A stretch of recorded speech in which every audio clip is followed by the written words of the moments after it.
اللہ تعالیٰ نے انسان کو پیدا کیا اور پیدا کرنے کے بعد یوں ہی چھوڑ نہیں دیا، بلکہ انسانوں کی ضروریات بھی پوری کی، انہیں رزق عطا کیا، انہیں زندگی بسر کرنے کے اسباب بھی فراہم کیے۔ سورۃ الروم میں اللہ تعالیٰ فرماتے ہیں، اللہ الذی خلقکم ثم رزقکم ثم یمیتکم ثم یحییکم هل من شرکائکم من یفعل من ذلکم من شیء سبحانہ وتعالی عما یشرکون۔ اللہ وہ ہے جس نے تمہیں پیدا کیا ہے، پھر تمہیں رزق دیا ہے، پھر وہی تمہیں موت دے گا، پھر وہی تمہیں زندہ کرے گا۔ کیا تمہارے شریکوں میں سے کوئی ہے جو ان کاموں میں سے کچھ بھی کرے، یعنی زندگی دے اور رزق دے یا موت دے؟ وہ پاک ہے اور بہت بلند ہے اس سے جو وہ شریک ٹھہراتے ہیں۔ تو اللہ سبحانہ تعالی رازق ہے اور اس کی صفت الرزاق بھی ہے، یعنی بہت زیادہ رزق دینے والا۔ اس نے آسمان و زمین کی تخلیق کے وقت ہی زمین کے اندر معیشت اور رزق کے وہ سارے سامان رکھ دیے تھے جس کی زمین والوں کو ضرورت تھی۔ یعنی جب اللہ تعالیٰ نے زمین کو پیدا کیا تو صرف اس پلانٹ کو نہیں پیدا کیا، بلکہ اس کے اندر اسباب رزق بھی پیدا کر دیے، اور جتنی بھی مخلوقات پیدا کی جو ان گنت ہیں، ہم گن نہیں سکتے۔ یعنی انسان تو انسان، انسانوں کے علاوہ جنات، پھر حیوانات، چرند پرند درندے، چیونٹیاں، کیڑے مکوڑے، سمندر کی مخلوقات جو ان گنت ہیں، جن کی صرف اقسام ہی ان گنت ہیں۔ تو صرف ان کو پیدا نہیں کیا بلکہ ان سب کے رزق کی جو ضروریات تھی وہ بھی زمین کے اندر رکھ دی۔ اور پھر آپ دیکھیے کب سے یہ زمین بنی ہے اور کب سے اس پر حیوانات موجود ہیں، اور وہ ہر روز کھا رہے ہیں، پی رہے ہیں، اپنی ضروریات پوری کر رہے ہیں۔ سبحان اللہ، یعنی انسان سوچے، اور اگر انسان اس کو شمار کرنا چاہے، گننا چاہے، تو آپ گن نہیں سکتے، آپ امیجن بھی نہیں کر سکتے کہ ہر روز کتنی مخلوق کیا کچھ نہیں کھا جاتی، اور پھر اگلے روز پھر دن میں صرف ایک بار نہیں، انسان تو حیوانوں سے بھی زیادہ کئی بار کھاتے ہیں، اور اللہ تعالیٰ دے رہا ہے اور دے رہا ہے اور دے رہا ہے۔ ہزاروں سال سے یہ سلسلہ چل رہا ہے، اور وہ سارے اسباب معیشت زمین کے اندر ہیں۔ یعنی ایسا نہیں کہ وہ کچھ کھا لیے تو پھر ختم ہو گئے، جیسے آپ اپنی فریج میں سے کچھ نکال لیں تو پھر دوبارہ تو وہ نہیں ملے گا جو آپ نے نکال لیا، لیکن اللہ کی زمین کے اندر جو کچھ ہے وہ آپ نکالتے جا رہے ہیں، اور پھر اللہ تعالیٰ دوبارہ ان میں سے پیدا کرتا چلا جا رہا ہے۔ نہیں، ایک ٹری جو آج ہمیں نظر آتا ہے، معلوم نہیں اس کے پیچھے کتنی ہی چین ہے ٹریز کی کہ جن کا یہ بچہ ہے جو آج ہمیں نظر آ رہا ہے۔ تو یہ اللہ سبحانہ تعالیٰ ہی کی قدرت ہے اور اس کی طاقت ہے اور اس کی پلاننگ ہے۔ اسی لیے ہم جب رب کا لفظ استعمال کرتے ہیں تو ہم کیا کہتے ہیں؟ خالق، پیدا اس نے کیا، مالک بھی وہی، مدبر بھی وہی، رازق بھی وہی۔ یعنی رب کے اندر رازق کا لفظ بھی آتا ہے، یعنی اللہ تعالیٰ کی صفت رزق بھی آتی ہے۔ اس نے صرف پیدا نہیں کیا، صرف وہ مالک ہی نہیں ان چیزوں کا، بلکہ ان کی پلاننگ بھی کرتا ہے، مدبر ہے، اور پھر اس کے ساتھ ساتھ اس نے ان سب کے رزق کا بھی اہتمام کیا۔ اور رزق تو ایک چیز ہے، اور بھی تمام ضروریات کا اہتمام کیا ہے۔ سورۃ ہود میں آتا ہے، وَمَا مِن دَابَّةٍ فِي الْأَرْضِ إِلَّا عَلَى اللَّهِ رِزْقُهَا، زمین میں چلنے والا کوئی جاندار ایسا نہیں مگر اس کا رزق اللہ ہی کے ذمے ہے۔ وہ پرندوں کو ان کے گھونسلوں میں، درندوں کو ان کی گھات میں، مچھلیوں کو سمندر کی تہہ میں، چیونٹیوں کو ان کے بلوں میں رزق فراہم کر رہا ہے، اور رزق کا مالک بھی صرف وہی ہے۔ سب کچھ اس کے ہاتھ میں ہے، سب کچھ اس کے اختیار میں ہے۔ وہ جس کے لیے چاہتا ہے رزق کشادہ کر دیتا ہے، اور جس کو چاہتا ہے نپا تلا دیتا ہے، جس کے لیے چاہتا ہے تنگ کر دیتا ہے۔ ان اللہ یرزق من یشاء بغیر حساب۔ لیکن بندوں کے لیے حکم کیا ہے کہ وہ نکلیں، رزق کی تلاش کریں، اللہ سے رزق طلب کریں۔ فابتغوا عند اللہ الرزق واعبدوہ، سو تم اللہ ہی کے ہاں رزق تلاش کرو اور اسی کی عبادت کرو۔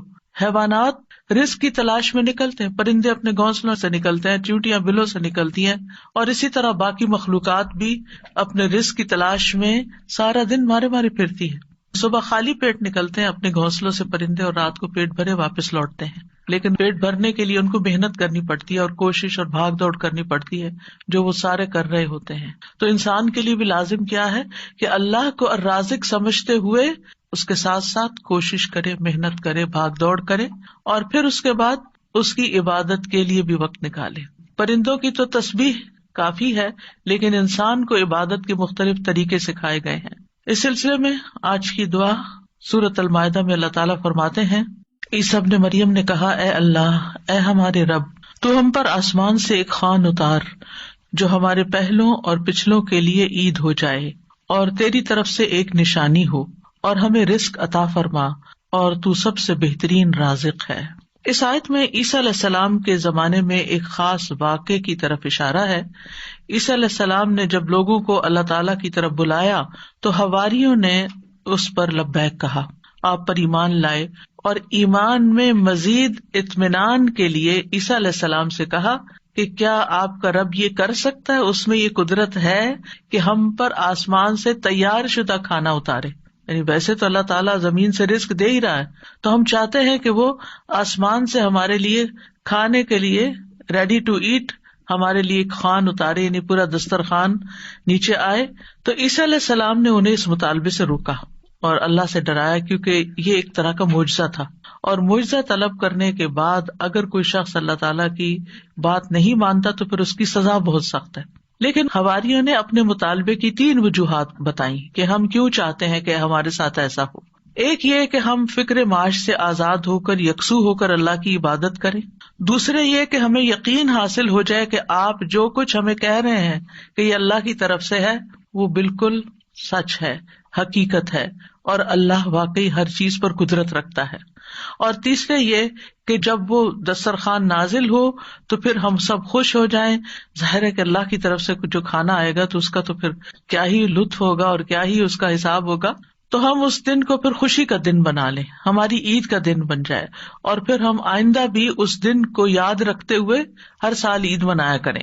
جب ان کا یہ مطالبہ سنا تو عیسیٰ علیہ السلام نے نہایت عاجزی کے ساتھ اللہ رب العزت سے دعا کی، لوگوں کا یہ مطالبہ اللہ تعالیٰ کے سامنے پیش کر دیا، اور اللہ تعالیٰ سے دعا کی کہ لوگوں کو غیب سے رزق عطا فرمائے جو ان کے اگلوں اور پچھلوں کے لیے ایک یادگار خوشی کا دن بن جائے، اور یہ ایسا معجزہ ہو کہ لوگ اپنی آنکھوں سے دیکھ لیں کہ کس طرح آسمان سے اترا، یعنی وہ زمین کے رزق سے پھر مختلف چیز ہو، کیونکہ زمین کا رزق تو سب اپنی آنکھوں سے دیکھتے ہیں، جو کچھ زمین پیدا کرتی ہے اور جو سمندر سے اور مختلف سورسز سے ہمیں رزق حاصل ہوتا ہے، لیکن یہ جو آسمان کا رزق ہے obviously یہ زمین کے رزق سے مختلف ہوگا، تو اس سے ہمارا ایمان بڑھ جائے گا۔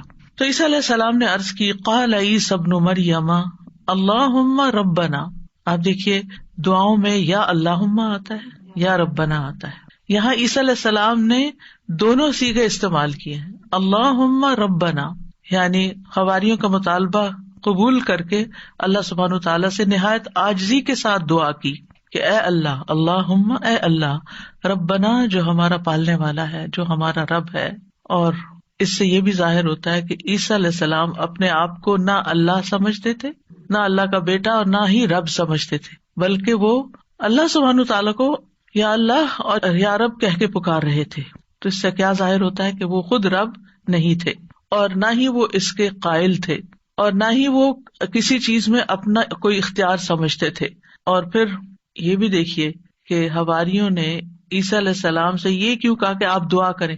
اگر وہ انہی کو رب مانتے ہوتے تو انہی سے مانگ لیتے۔ تو ان سے جب انہوں نے یہ کہا تو اس سے یہ پتا چلتا ہے کہ عیسیٰ علیہ السلام کے ماننے والوں کے ذہن میں کہیں دور پار بھی یہ خیال نہیں تھا کہ عیسیٰ علیہ السلام اللہ کا کوئی حصہ ہے نعوذ باللہ، یا کوئی بیٹے ہیں، یا کسی بھی طرح الوہیت کا کوئی مقام رکھتے ہیں۔ وہ ان کو ایک نبی کے طور پر ہی سمجھتے تھے۔ تو انہوں نے اللہ سبحانہ وتعالیٰ ہی کی ربوبیت کا اس بات کیا یا اس پر ایمان لائے۔ پھر کہا کہ تکون لنا عیدا لاولنا وآخرنا، عید کا لفظ عاد یعود سے ہے، لوٹ کر آنا، یعنی وہ خوشی جو بار بار آئے، ہر سال پلٹ کر آئے۔ یہ سالانہ بھی ہو سکتی ہے اور ہفتہ وار بھی۔ مسلمانوں کی 2 عیدیں سالانہ ہیں اور 1 ہفتہ وار ہے۔ اس کے علاوہ کوئی اور عید ثابت نہیں ہے جو ہم نے خود سے بنا لی ہیں عیدیں، وہ قرآن و سنت سے ثابت نہیں ہے۔ تو ہم سالانہ عید تو اچھی طرح مناتے ہیں، لیکن افسوس یہ کہ جمعے کا اہتمام کم سے کم ہوتا جا رہا ہے۔ جمعے کے دن بھی غسل کرنا چاہیے، اچھے صاف ستھرے کپڑے پہننے چاہیے، تیار ہونا چاہیے، اہتمام کرنا چاہیے۔ یعنی جمعے کا دن عام دنوں کی طرح نہیں ہونا چاہیے، یعنی وہ دن ہمارے لیے خاص دن ہے، اسے خاص دن سمجھ کر ہی اس میں سارے کام کریں، چاہے وہ عبادت کے ہوں یا جو دوسرے کام ہوں۔ اور پھر آپ دیکھیے کہ انہوں نے کہا کہ وہ دن ہمارے لیے عید کا ہو، لأولنا وآخرنا، ہماری پہلی فرسٹ جنریشن یعنی جو ہمارے دور کے لوگ ہیں، وآخرنا اور جو ہمارے بعد میں آئیں گے. وآیۃ منک، اور تیری طرف سے ایک نشانی بھی ہو، تیری قدرت کی علامت ہو. یعنی عیسیٰ علیہ السلام کی سچائی کی علامت ہو کہ یہ واقعی اللہ کے رسول ہیں اور انہوں نے جو کہا وہ سچ کہا. اور پھر وارزقنا وانت خیر الرازقین دعا بھی کی، اور یہ رزق کے حصول کی دعا بھی ہے. یعنی اتنا حصہ اگر انسان پڑھتا ہے، وارزقنا وانت خیر الرازقین، تو ہمیں عطا کر، ہمیں رزق دے، اور تو سب سے بہترین رزق دینے والا ہے. اور یہاں پر ہمیں کسی مشقت کے بغیر اپنے پاس سے رزق عطا فرما. اب آپ دیکھیے کہ اللہ سبحانہ وتعالی بہترین رازق ہے، یعنی کس اعتبار سے کہ جو اس کی طرف سے رزق آتا ہے وہ اپنی کیفیت کے اعتبار سے اور کمیت کے اعتبار سے بہترین ہوتا ہے، یعنی سب سے افضل ہوتا ہے. اور انسانوں نے اس کی جو شکلیں بنا لی ہیں، پروسیس کر لیا اس کو، تو وہ اپنی کیفیت کے اعتبار سے بہترین نہیں رہا، کیونکہ انسانوں کے لیے اس طرح فائدہ مند نہیں. آپ نے دیکھا ہوگا کہ جو چیزیں نیچرلی اگتی ہیں، گرو کرتی ہیں، اور جو فریش فوڈ آپ سی سے لیتے ہیں، سی فوڈ ہوتی ہے یا کچھ، یا ہم باقی غذاؤں کے مقابلے میں زیادہ صحت مند غذائیں ہوتی. خیر الرازقین، اور اس لیے بھی خیر الرازقین کہا گیا اللہ تعالیٰ کو کہ لوگ اگر اللہ تعالیٰ کی نافرمانی بھی کریں تو بھی وہ ان کو اپنا رزق دیتا ہے، وہ کفر بھی کریں، اس کا انکار بھی کریں، اس سے ناراض بھی ہوں، پھر بھی رزق دیتا ہے. لیکن بندوں میں سے جو کسی کو رزق دیتے ہیں وہ ایسا نہیں کرتے، حتیٰ کہ ماں باپ بھی اگر دیکھتے کہ بچے بات نہیں مانتے تو ان سے کنارہ کش ہو جاتے ہیں. آپ جہاں جاب کرتے ہیں، جاب نہیں کریں تو آپ کو کوئی سیلری نہیں دے گا. انسانوں کا معاملہ یہ ہوتا ہے. لیکن اللہ سبحانہ وتعالیٰ آپ عبادت کریں یا نہ، آپ نماز پڑھیں یا نہ، آپ روزہ رکھیں یا نہ، وہ آپ کو کھانے کو دیتا رہے گا. تو اس دعا سے یہ پتا چلتا ہے کہ انسان جب دعا کرے تو بہت عاجزی کے ساتھ دعا کرے اور اللہ تعالیٰ کو اس کے بہترین ناموں کے ساتھ پکارے. اللہم ربنا، یہ دونوں نام اکٹھے بھی کر سکتے ہیں، اور اس کے علاوہ بھی یا رزاق، یا فتاح. اور پھر یہ کہ انتہائی عاجزی اور انکساری رویے میں بھی ہونی چاہیے کہ اللہ ہم محتاج ہیں، تو دینے والا ہے. اور پھر اللہ تعالیٰ سے بہترین رزق مانگنا چاہیے، یعنی تو بہترین رزق دینے والا. اللہ تعالیٰ کی صفت کو بیان کیا جا رہا ہے، یعنی ہمیں بھی ایک طرح سے انڈائریکٹلی کیا کہا جا رہا ہے کہ ہمیں بھی بہترین رزق عطا فرما. رزق کیا چیز ہے، یعنی رزق کا اطلاق کس کس چیز پر ہوتا ہے؟ ابن منظور لسان العرب میں کہتے ہیں رزق سے مراد ہر وہ چیز ہے جس کے ساتھ ہر زندہ مخلوق کی زندگی قائم ہوتی ہے، یعنی جس پر زندگی کا انحصار ہوتا ہے، خواہ وہ چیز مانوی ہو یا مادی ہو. مانوی سے مراد یعنی جس کو ہم چھو نہیں سکتے، جس کو ہم جانتے ہیں، سمجھتے ہیں، محسوس کرتے ہیں، یعنی انٹینجیبل جس کو آپ کہہ سکتے ہیں. تو رزق دونوں طرح ہوتا ہے، ٹینجیبل بھی اور انٹینجیبل بھی. اسی طرح بعض نے یہ کہا کہ ہر نعمت ہی ایک طرح سے رزق ہے، یعنی جتنی بھی نعمتیں ہمیں ملی ہیں وہ ساری رزق ہیں. یعنی صرف مال ہی رزق نہیں ہے بلکہ رزق کا ایک وسیع دروازہ ہے. ہر وہ چیز جو اللہ تعالیٰ بندوں پر نعمتوں کی صورت میں انعام فرماتا ہے، جیسے مال، اولاد، ہسبینڈ، اہل و عیال، ماں باپ، پھر اسی طرح صحت، محبت، قبولیت، یہ ساری چیزیں رزق کہلاتی ہیں. اور یہ اللہ تعالیٰ کی طرف سے تقدیر میں مقرر کر دی گئی ہیں، یعنی اللہ تعالیٰ نے ہر بندے کا رزق مقرر کر رکھا ہے کہ اس کو کتنا دینا ہے. تو انسان کے لیے پھر کیا لازم ہے کہ اللہ جب دے تو پھر انسان شکر ادا کرے. جیسے اوپر میں نے ذکر کیا کہ حصی اور مانوی دونوں اعتبار سے جو نعمتیں ہمیں ملی ہیں وہ رزق ہے، تو محبت بھی ایک رزق ہے. حضرت عائشہ کہتی ہیں میں نے نبی صلی اللہ علیہ وسلم کی ازواج میں سے کسی پر رشک نہیں کیا سوائے خدیجہ رضی اللہ عنہا کے، اور میں نے حضرت خدیجہ کو نہیں دیکھا، یعنی ان کو زمانہ نہیں پایا. وہ فرماتی ہے کہ رسول اللہ صلی اللہ علیہ وسلم جب بکری ذبح کرتے تو آپ فرماتے کہ اس کا گوشت خدیجہ کی سہیلیوں کو بھیج دو. وہ کہتی ہے کہ ایک دن میں غصے میں آ گئی میں نے کہا آپ ہر وقت خدیجہ خدیجہ کرتے ہیں اور اس کی سہیلیوں تک کا خیال رکھتے ہیں. تو رسول اللہ صلی اللہ علیہ وسلم نے فرمایا انی قد رزقت حبھا، مجھے خدیجہ کی محبت عطا کی گئی ہے، یعنی اللہ نے میرے دل میں اس کی محبت ڈالی. انسان کسی کو مرنے کے بعد صرف محبت کی وجہ سے یاد رکھ سکتا ہے کہ جس کے ساتھ آپ کا کوئی قلبی تعلق ہو، اور یہ بھی اللہ دلوں میں ڈالتا ہے. قرآن مجید میں آتا ہے ان الذین آمنوا وعملوا الصالحات سیجعل لهم الرحمن ودا، بے شک جو لوگ ایمان لائے اور انہوں نے نیک عمل کیے رحمان ان کے لیے دلوں میں محبت ڈال دے گا. آپ کسی سے زبردستی محبت نہیں کرا سکتے، آپ کسی کے آگے رو پیٹ کے، اس کے ساتھ غصہ کر کے، اس کی منتیں کر کے، یا اس کو مال دے کے، یا اس کی خوشامد کر کے آپ اس سے کہیں آپ مجھے محبت دیں، آپ مجھ سے محبت کریں، کبھی بھی نہیں کوئی کرے گا جب تک اللہ دلوں میں محبت نہ ڈالے. اور اگر آپ کے لیے اللہ نے کسی کے دل میں محبت ڈال دی ہے تو اس پر اللہ کا شکر ادا کرنا چاہیے کہ یہ اللہ نے رزق دیا ہے مجھے، کیونکہ محبت کہیں سے خریدی نہیں جا سکتی. اللہ تعالیٰ فرماتے ہیں لو انفقت ما فی الارض جمیعا ما الفت بین قلوبہم، اگر زمین میں جو کچھ ہے سارے کے سارا بھی آپ خرچ کر دے دیں لوگوں کو، آپ ان کے دلوں میں محبت نہیں ڈال سکتے.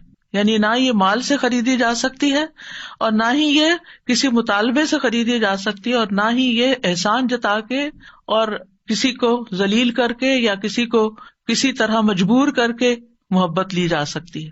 یہ اللہ کی دین ہوتی ہے، اور جس کو اللہ دے وہی محبت حاصل کرتا ہے. اور اس کے پیچھے بھاگنا نہیں چاہیے، بھاگنا چاہیے اللہ کی رضا کے کاموں میں، اور نہ اس بات کی فکر کرنی چاہیے میری ماں مجھ سے محبت کرتی ہے کہ نہیں، کیونکہ کچھ بچوں کو ساری زندگی یہی یقین نہیں آتا کہ ماں محبت کرتی ہے، شوہر مجھ سے محبت کرتا ہے کہ نہیں، ساری زندگی شک میں پڑی رہتی ہیں، حتیٰ کہ بیمار پڑ جاتی ہیں بعض خواتین. ریسنٹلی کسی کے بارے میں جو پتا چلا کہ ان کا دماغ چل گیا صرف اس بات پہ کہ ہسبینڈ مجھ سے وہ محبت نہیں کرتا جو مجھے چاہیے، اور اس کی وجہ سے مزری، دنیا کی ہر نعمت ہے اس کے پاس، لیکن اب وہ ایک طرح سے ذہنی مریض بن گئی خاتون. وہ تو خیر ایک سیویئر کیس ہو گیا نا، لیکن اس سے نچلے درجے پر کسی نہ کسی ڈگری، کسی نہ کسی لیول پر ہر شخص کو یہ شکوہ رہتا ہے، اور اس سے باہر نکلنا چاہیے، کیونکہ انسان اس سے اپنی صلاحیتیں کھو دیتا ہے. انسان کی پروڈکٹیوٹی ماری جاتی ہے جب انسان لوگوں کی محبت کا یا تو دیوانہ ہوتا ہے، اور یا وہ اس کا فقیر بن جاتا ہے، یا اس کو یہ پریشانی لگ جاتی ہے کہ کوئی مجھ سے محبت کیوں نہیں کرتا، کیونکہ اس پریشانی سے انسان کو حاصل کچھ نہیں ہوتا. اور پھر آپ دیکھیے کہ بعض اوقات خواتین کا مسئلہ یہ بھی ہوتا ہے کہ ان کے اوپر کچھ کنڈیشنز ایسی ہوتی ہیں، ہارمونل چینجز ہوتے ہیں، پیریڈز کا مسئلہ ہے، بچوں کی ولادت کا مسئلہ ہے، اور کئی طرح کی پریشانیاں، بچوں کو دودھ پلا رہی ہے، فزیکل کنڈیشنز کتنی بدلتی جاتی ہیں، جس کی وجہ سے عموماً وہ زیادہ اٹینشن سیکرز ہوتی ہیں. تو یہ جو اٹینشن سیکنگ ہے یہ بھی ایک بیماری ہے، یعنی اس میں بھی آپ نے اپنا ریموٹ کنٹرول دوسرے کے ہاتھ میں دیا ہوا ہے. وہ آپ کو اٹینشن دے تو آپ خوش، آپ کے اپنے پاس کوئی چیز نہیں کہ جس سے آپ خوش ہو سکیں. بھائی آپ کے اپنے پاس کوئی چیز ہونی چاہیے، آپ انڈیپینڈنٹ ہو، کیوں کسی کی غلامی میں پڑے ہوئے ہیں، انڈیپینڈنٹ ہو. آپ اپنے چائے کے کپ کو انجوائے کریں، آپ اپنے بک ریڈنگ کو انجوائے کریں، آپ اپنے گھر کے کام کو انجوائے کریں، آپ مختلف چیزوں کے اندر مختلف ایکٹیویٹیز میں اپنے آپ کو انوالو کر کے وہاں سے آپ خوشی حاصل کریں. اپنی خوشیاں اپنے بچوں کے اندر مت ڈال دیں کہ بچے سامنے ہوں گے تو میں خوش ہوں گی اور بچے نہیں تو میں خوشی نہیں. آپ اپنی خوشیاں مال و دولت میں نہیں ڈالیں کہ میرے پاس ڈھیر مال آئے گا ہر مہینے تو پھر ہی میں خوش ہوں گی، اور اگر کسی مہینے کے اوپر نیچے ہو گیا تو میری ساری خوشی چلی گئی. چیزوں کے اندر، انسانوں کے اندر خوشیاں نہیں ڈھونڈیں. اور سب سے بڑی خوشی تو خود اللہ کے ذکر میں ہے، اللہ کی یاد میں ہے، اللہ کی عبادت میں ہے، اللہ سبحانہ تعالیٰ کے دین میں ہے، اس دین کے علم حاصل کرنے میں ہے، اس علم کو سکھانے میں ہے، اس کے راستے میں نکلنے کو ہے. کیا آپ نے کسی حدیث میں صحابہ کرام میں سے کسی کے بارے میں یہ پڑھا تھا کہ وہ ذہنی مریض ہو گئے تھے؟ کوئی مینٹل النس تھی وہاں؟ کوئی ایموشنل امبیلنسز تھے وہاں؟ کوئی ان باتوں پر لڑائیاں تھیں آپس میں وہاں؟ ہرگز نہیں، کیونکہ وہ ایموشنلی اسٹرانگ تھے. میں جانتی ہوں، میں خود ایک عورت ہوں، عورت ایموشنلی ویک ہوتی ہے مرد کے مقابلے میں، لیکن اس کو اپنی ویکنیس نہ بننے دیں. کانفیڈنٹ ہو، اسٹرانگ ہو، اپنے لیے زندگی میں خود چیزیں تلاش کریں کہ جس کام کے لیے اللہ نے آپ کو بنایا، آپ کی زندگی میں وہ کیا مقصد ہونا چاہیے، وہ کون سا کام ایسا ہے کہ جس کو کر کے آپ کو خوشی ملتی ہے، اس کو پکڑ لیں. اگر وہ جائز ہے اور اللہ کی حدود کے اندر ہے اور اللہ تعالیٰ کی ناراضگی کا نہیں. یعنی میں آپ کے لیے سجیسٹ نہیں کر سکتی، ہر انسان کو اللہ تعالیٰ نے مختلف بنایا ہے، اور ہر انسان کسی کی ذہنی ضروریات اور طرح کی ہوتی ہے، کسی کی اور طرح سوچ ہوتی ہے.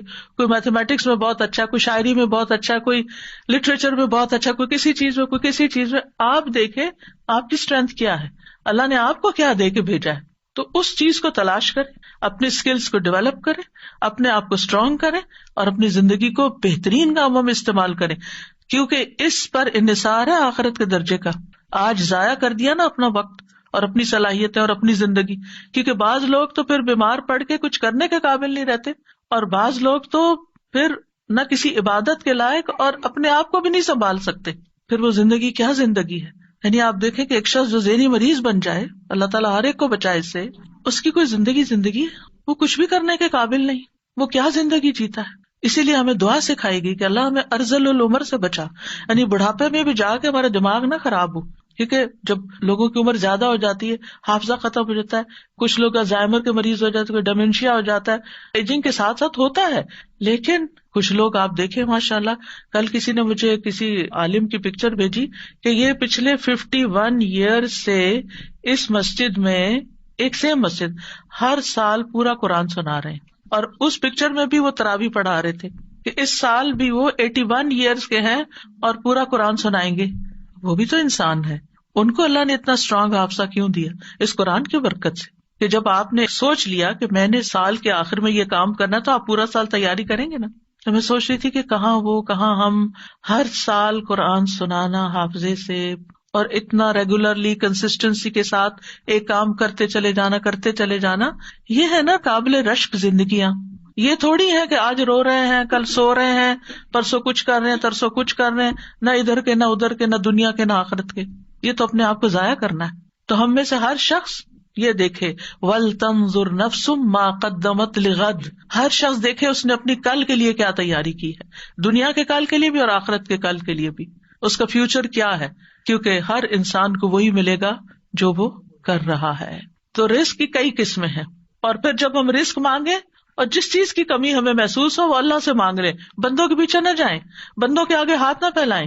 جیسے بندے کے آگے ہاتھ پھیلا کے روٹی مانگنا منع ہے نا، یا انسان کو ذلیل کرتا ہے، ایسے کسی کے آگے ہاتھ پھیلا کے محبت مانگنا یا اور کوئی چیز دنیا کی مانگنا جو ہے وہ انسان کی قدر کو گھٹا دیتا ہے، انسان کی ویلیو کم ہو جاتی ہے. لہٰذا اللہ سے یہ رزق مانگے. علم بھی رزق ہوتا ہے، رب زدنی علما، یہ رزق بھی اللہ سے مانگے. تو اللہ تعالیٰ اپنے بندوں کا رزق دو طرح کا دیتا ہے. ایک عام رزق ہے جس سے ہر نیک اور فاجر فائدہ اٹھاتا ہے، اس میں انسان، حیوان، جن سب شامل ہے، سب کو کھانے کو دیتا ہے، بنیادی بیسک نیڈ سب کی پوری ہو رہی ہیں. اور یہ جسمانی رزق ہے، اور یہ اللہ نے تقسیم کیا اور ہر ایک کو زندہ رکھنے کے لیے اللہ نے ذمہ لیا ہوا ہے، کیونکہ زندگی کا انحصار اس پر ہے، زندگی اس پر ڈپینڈ کرتی ہے کہ یہ رزق آپ کے پاس ہو. رزق کی دوسری قسم خاص ہے، یہ اللہ تعالیٰ اپنے انبیاء اور اپنے رسولوں کے ہاتھ پر اپنے بندوں میں سے جسے چاہتا ہے یہ رزق عطا کرتا ہے، اور یہ ایمان اور توحید کا رزق ہے. وہ اپنے رسولوں کے ذریعے جسے چاہتا ہے دیتا ہے. یہ اللہ تعالیٰ صرف اس کو عطا کرتا ہے جو اس کا حقدار ہے، جو اس کا طلبگار ہے، جو اس پہ شکر گزار ہے. کیونکہ اگر آپ اس کی پرواہ نہیں کرتے کہ آپ ہدایت کے راستے پہ یا گمراہی پہ، تو اللہ کو بھی پرواہ نہیں. تو جو اس کو ڈیزرو کرتا ہے اور جو اس پہ پھر شکر ادا کرتا ہے کہ الحمدللہ الذی ہدانی لہذا، اللہ نے مجھے نعمت اسلام دی، میں شکر گزار ہوں اس پر. تو اللہ تعالیٰ تو بڑے فضل والا ہے، بہت زیادہ احسان کرنے والا ہے. اور جیسے دنیاوی رزق کے لیے اسباب اختیار کرنے پڑتے ہیں، ایسے ہی اس رزق کے لیے، ایمان اور ہدایت کے رزق کے لیے بھی اسباب اختیار کرنے پڑتے ہیں. آپ کو کوشش کرنا پڑتی ہے، آپ کو نکلنا پڑتا ہے کہ آپ کو یہ رزق بھی ملے.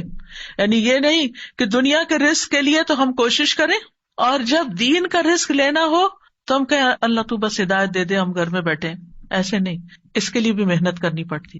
اور ہماری اسلامی تاریخ، اسلامک ہسٹری ہمارے سامنے ہے کہ کس طرح علماء نے ایک ایک حدیث کے لیے مہینوں کا سفر کیا، ایک حدیث جاننے کے لیے، اور اپنی زندگیاں کھپا دی. پیدل بھی چلے اور سواریوں پر بھی، اور لٹے بھی اور پٹے بھی، اور گرمی اور سردی برداشت کی، اور ہر طرح کی تکلیف اٹھائی اس علم کو حاصل کرنے کے لیے. اس کے مقابلے میں ہم نے تو کچھ بھی ایفرٹ نہیں لگائی، کوئی قربانی نہیں دی. تو ایمان میں اضافے کے لیے بھی آپ کو نکلنا پڑتا ہے، کچھ کام کرنے پڑتے ہیں، اس کے لیے بھی اجتماعیت چاہیے ہوتی ہے. علم میں اضافے کے لیے بھی اسی طرح. اگر آپ چاہتے ہیں کہ آپ کی قدر، عزت اور محبت میں اضافہ، تو اس کے لیے بھی آپ کو قربانیاں دینی پڑتی ہیں، اس کے لیے آپ کو بندوں کی خدمت کرنی پڑتی. عزت لینا چاہتے ہیں، عزت دینی پڑتی ہے. محبت لینا چاہتے ہیں، محبت دینی پڑتی ہے. یعنی اس دنیا میں اللہ تعالیٰ نے ایک اصول بنایا ہے، گیو اینڈ ٹیک. پہلے گیو، دینے والے بنو، جب آپ کو ملے گا. یہ انسانی کوششوں کا حصہ ہے، اور باقی اس کے ساتھ ساتھ دعا اور اللہ سے اچھی امید. اور یاد رکھیے سب سے بہترین رزق تو جنت ہے، سب سے بہترین نعمت جنت ہے، جو سب سے مکمل، سب سے افضل، سب سے معزز، سب سے بلند، سب سے زیادہ قائم رہنے والا ایسا رزق جو کبھی ختم نہیں ہوگا، جس کی راحتیں اور لذتیں اور نعمتیں کبھی بھی ختم نہ ہوں گی. اور یہ رزق مومنوں کے ساتھ خاص ہے، یہ صرف ایمان والوں کے لیے ہے. اللہ تعالیٰ فرماتے ہیں وَمَن يُؤْمِن بِاللَّهِ وَيَعْمَلْ صَالِحًا يُدْخِلْهُ جَنَّاتٍ تَجْرِي مِن تَحْتِهَا الْأَنْهَارُ خَالِدِينَ فِيهَا أَبَدًا قَدْ أَحْسَنَ اللَّهُ لَهُ رِزْقًا، اور جو اللہ پر ایمان لائے اور نیک عمل کرے وہ اسے ایسے باغوں میں داخل کرے گا جن کے نیچے سے نہریں بہتی ہیں، ان میں وہ ہمیشہ رہنے والے ہیں، ہمیشہ ہمیشہ. بلا شبہ اللہ نے اس کے لیے اچھا رزق بنایا ہے. پھر یہ بات یاد رکھیے کہ رزق کا مالک بھی صرف اللہ ہے، رزق کی کنجیاں بس اس کے پاس ہے. قرآن مجید میں آتا ہے یا ایھا الناس اذکروا نعمت اللہ علیکم هل من خالق غیر اللہ یرزقکم من السماء والارض لا الہ الا ھو فانا تؤفکون. لوگو اپنے آپ پر اللہ کے احسان کو یاد رکھو، کیا اللہ کے سوا کوئی اور خالق بھی ہے جو تمہیں آسمانوں اور زمین سے رزق دے؟ کوئی اور بھی ہے؟ نو. یاد رکھو اس کے سوا کوئی الہ نہیں. پھر تم کہاں سے دھوکا کھا جاتے ہو؟ پھر اسی طرح رزق میں جو کمی بیشی ہوتی ہے، اپ اینڈ ڈاؤن ہوتا ہے.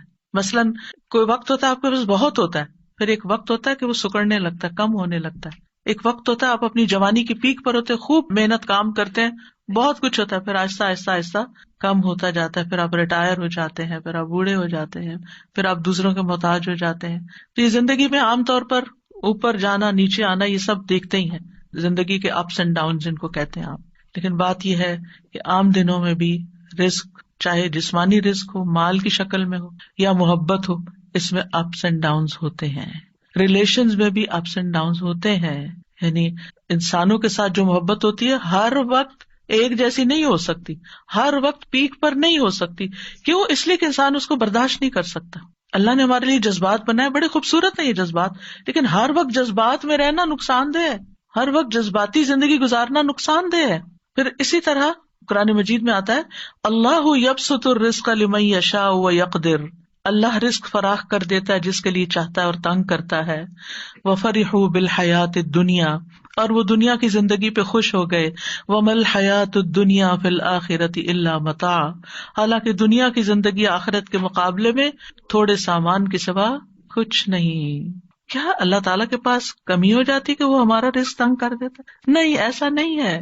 لہو مقالید السماوات والارض، اسی کے پاس آسمان و زمین کی کنجیاں ہیں. یبسط الرزق لمن یشاء، پھر اس کی اپنی حکمت ہے، اس کی تقسیم ہے، جس کے لیے چاہتا پھیلا دیتا، ویقدر اور تنگ کر دیتا ہے. وہ جانتا ہے، پھیلا دیتا ہے، دیکھتا ہے، آزماتا ہے کتنا شکر ادا کرتا ہے. لیبلونی اشکر ام اکفر، اللہ نے مجھے یہ سب کچھ دیا کہ مجھے آزما رہا ہے، میں شکر کرتا ہوں یا ناشکری کرتا ہوں. اور پھر تنگ کر دیتا ہے کہ صبر کرتا ہے یا واویلا کرتا ہے یا حرام طریقے اختیار کرنے لگتا ہے، وہ بھی آزمائش ہو جاتی ہے. بہرحال اس کے پاس تو خزانے ہیں. وَلِلَّهِ خَزَائِنُ السَّمَاوَاتِ وَالْأَرْضِ، اللہ کے پاس آسمان و زمین کے خزانے ہیں، اور ان میں سے وہ جس کو چاہے خوب نواز سکتا ہے، اور جتنا چاہے دے، اس کے خزانوں میں کوئی کمی نہیں آتی. رسول اللہ صلی اللہ علیہ وسلم نے فرمایا اللہ کا دایاں ہاتھ بھرا ہوا ہے اور دن رات کی فیاضی سے اس میں کوئی کمی واقع نہیں ہوتی. کیا تم دیکھتے نہیں کہ جب سے اس نے آسمان و زمین پیدا کیے تب سے اس نے کتنی فیاضی کی ہے، دے رہا، لیکن اس کے دائیں ہاتھ میں جو کچھ ہے اس میں کوئی کمی واقع نہیں ہوئی. یعنی عطا کرنے سے اس کے خزانوں میں کمی نہیں آتی. تو جب ہم دعا کریں نا، تو یہ میں آپ کو نالج کیوں دے رہی ہوں، تاکہ جب آپ اللہ سے رزق مانگے تو آپ کے اللہ تعالیٰ آپ کے پاس تو ڈھیروں خزانے اور دینے سے کمی بھی نہیں ہوتی. ایک تو نا کہ آپ کسی سے مانگتے، وہ کہتا بھی نہیں میں نہیں دے سکتا، میرے تو اپنے لیے کافی نہیں. انسانوں کے ساتھ تو ایسا معاملہ کرتے ہیں کیونکہ وہ ان کے پاس ہوتا نہیں ہے، وہ خود محتاج ہے. لیکن اللہ تو محتاج نہیں نا کسی کا، وہ تو بادشاہ ہے اور اس کے پاس تو خزانے ہیں، اور وہ صرف کون کہے گا اور آپ کے پاس ڈھیر لگ جائیں گے.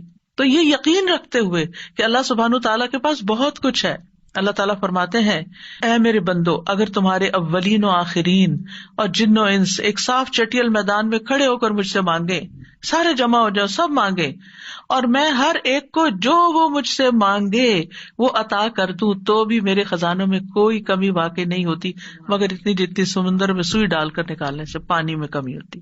اللہ سبحانہ تعالیٰ کے خزانے آسمانوں میں بھی ہیں اور زمین میں بھی ہیں. وفی السماء رزقکم وما توعدون، اور پھر زمین پر بھی بے شمار ریسورسز ہیں. انسان کو چاہیے کہ انسان آگے بڑھے اور کوشش کرے. حاتم الاسم سے پوچھا گیا من این تاکل، تم کہاں سے کھاتے ہو؟ کہا من عند اللہ، اللہ کے پاس سے. کہا گیا کیا اللہ تعالیٰ آسمان سے تمہارے لیے دینار اور درہم نازل فرمائیں گے؟ انہوں نے کہا کیا اللہ صرف آسمان میں ہی ہے، یعنی اس کے خزانے صرف آسمان میں ہے؟ یہ زمین بھی اسی کی ہے اور یہ آسمان بھی اسی کا ہے.